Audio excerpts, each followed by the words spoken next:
Grayford was the kind of town people forgot existed. Tucked between long stretches of pine forest and a slow, muddy river, it sat quietly on the map like a smudge no one bothered to wipe away. The roads were narrow, the houses modest, and the people predictable. Nothing ever happened in Grayford, or so everyone believed. Mornings began with the same routine. The bakery opened at 6, releasing the smell of fresh bread that drifted down Main Street. Old men gathered outside Miller's Cafe to complain about the weather. Children walked to school in neat lines, watched carefully by neighbors who knew every family by name. Sheriff Daniel Hargreaves had served Grayford for nearly 15 years. He knew every corner of the town, every face, and every secret, or at least he thought he did. His office sat across from the courthouse, a squat brick building with a single cell that hadn't been used in months. Most days, his job involved settling disputes over property lines or calming drunken arguments after Friday night football games. That changed on the morning Emma Collins disappeared. Her absence was noticed first by her mother, Margaret Collins, who found Emma's bed neatly made and her phone left charging on the nightstand. Emma was 17, responsible to a fault, and never left without telling someone. When she didn't show up for school, panic spread through the Collins household like wildfire. By noon, half the town was searching. Sheriff Hargreaves stood on the steps of the police station, watching volunteers organize themselves into groups. Faces were tense, voices hushed. Grayford wasn't used to fear, and it didn't wear it well. He didn't know it yet, but Emma Collins was only the beginning. Chapter 2. Beneath the surface, the search continued for 3 days.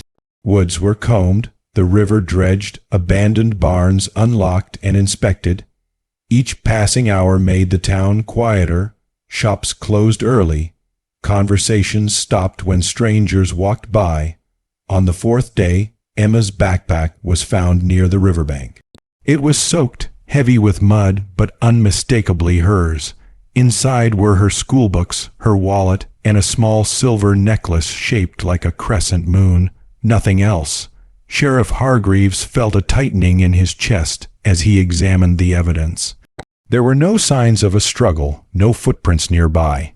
It was as if the backpack had been placed there deliberately. Rumors began to spread. Some said Emma had run away.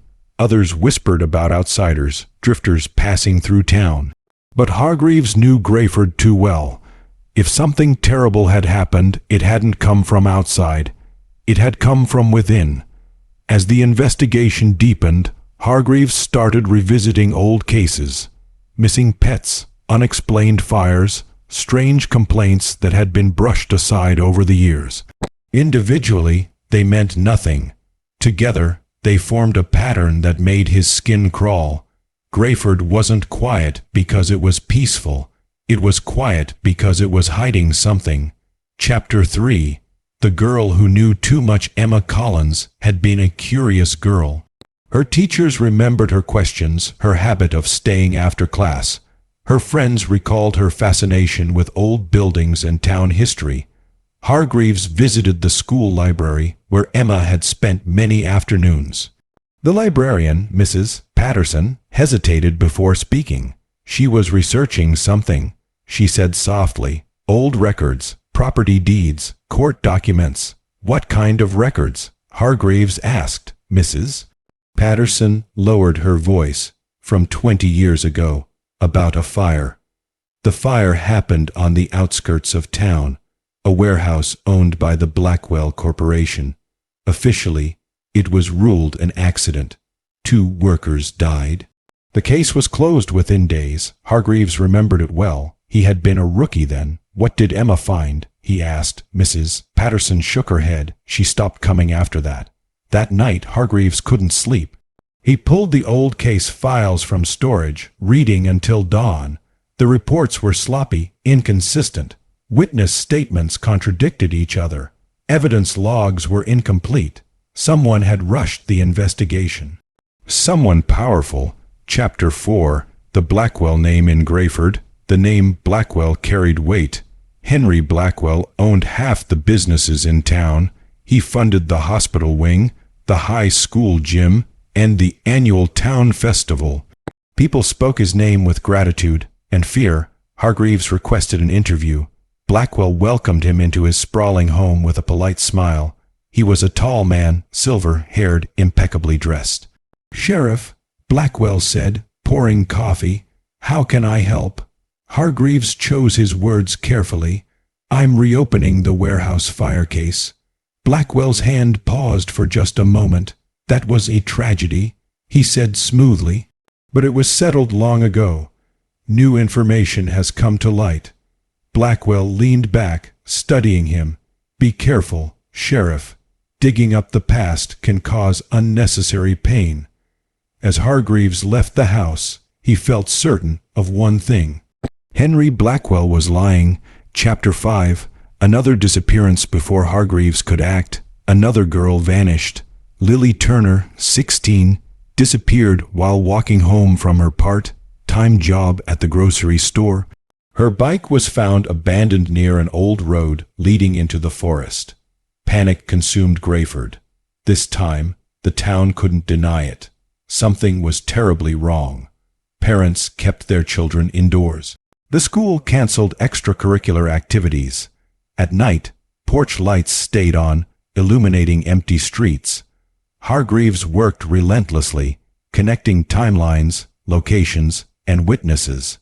Both girls had been seen near the old warehouse ruins weeks before they disappeared. The warehouse was scheduled for redevelopment by Blackwell Corporation. Chapter 6. The ruins. Hargreaves entered the ruins alone at dawn. The building was little more than charred beams and collapsed walls, overgrown with weeds. Inside, he found something he hadn't expected, a hidden basement.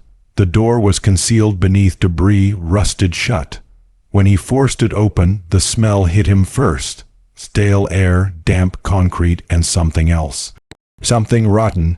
Inside were old chains bolted to the walls, a mattress, personal items, a bracelet, a shoe, a notebook. Emma's handwriting filled the pages. She had discovered the truth. The warehouse fire hadn't been an accident. It had been arson set to cover up illegal dumping of toxic waste. The workers who died had tried to report it, and Blackwell had silenced them.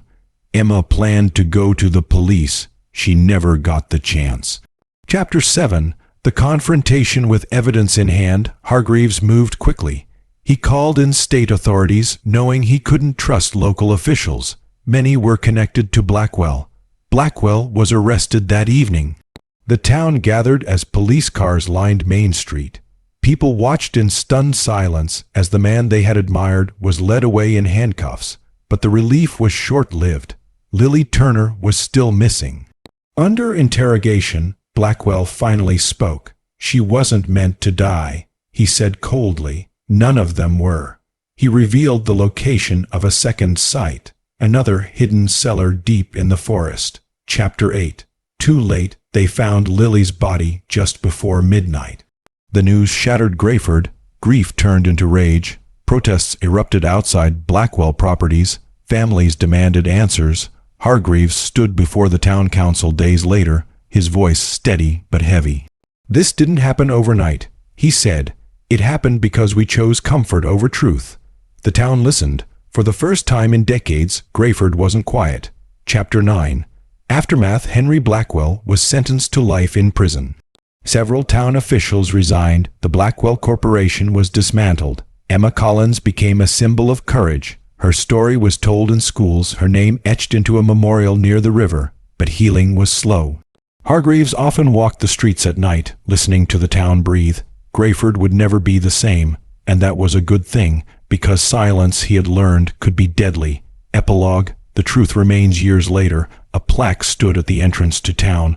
Truth keeps us safe. Grayford was still small, still quiet, but no longer blind, and beneath its peaceful surface, the dark secret that once thrived there had been dragged into the light, where it could never hide again.